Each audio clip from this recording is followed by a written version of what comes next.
sekalian, orang Nasrani, orang Yahudi tahu benda ni Dia tahu kebangkitan daripada timur, dia tahu. Kenapa dia buat, tuan-tuan sekalian?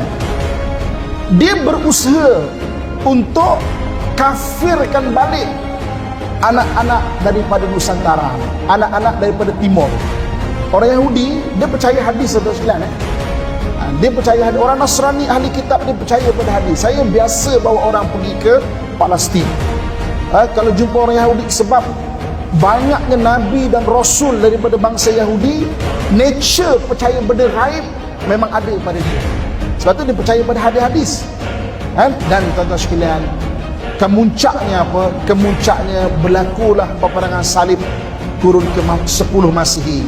Jadi musuh Islam cuba berusaha menghancurkan Islam sehingga berlaku peperangan salib selama hampir 200 tahun pada turun ke Masihi. Tetapi usaha mereka gagal, tuan-tuan sekalian.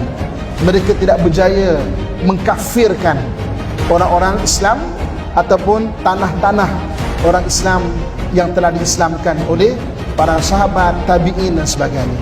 Jadi usaha mereka gagal. Jadi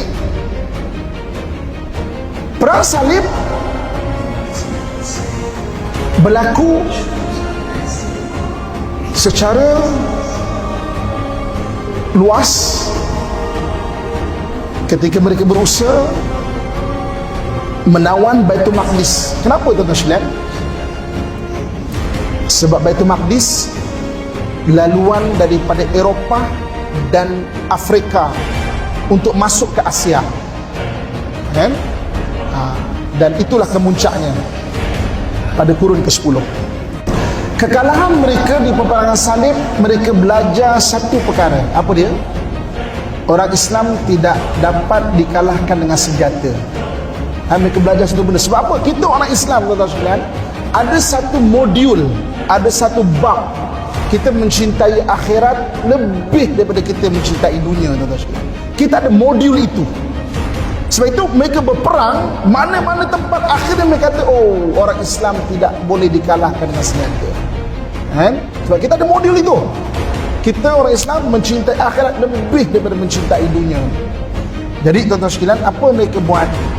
Nasrani dan Yahudi ubah strategi dengan mempengaruhi amal hidup Islam ataupun lifestyle untuk mereka ikut, untuk kita orang Islam ikut cara mereka.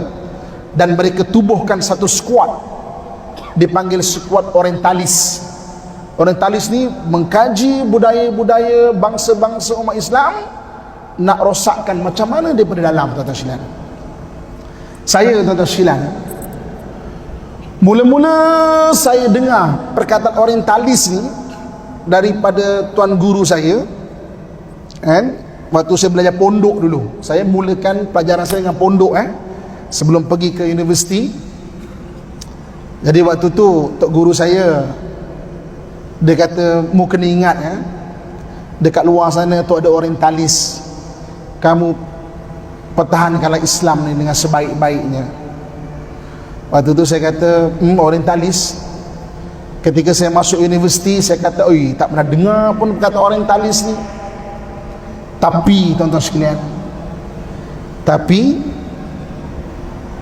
pada tahun 2009 saya menjadi pensyarah jemputan di Moscow State University di Rusia. Saya jumpa sungguh grup orientalis, tuan-tuan sekalian. Saya mula-mula dengan perkataan orientalis ni waktu saya belajar di pondok dulu, kan. Jadi waktu habis di pondok, arwah ayah saya berkata, okey, abah dah bagi asas pada engkau 7 tahun tau. Saya masuk universiti agak lambat. Okey, kau dah ada asas, sekarang bermulalah perjalanan akademik kau. Jadi ketika saya punya first degree saya Universiti Malaya Syariah Undang-Undang pada tahun 2000, banyak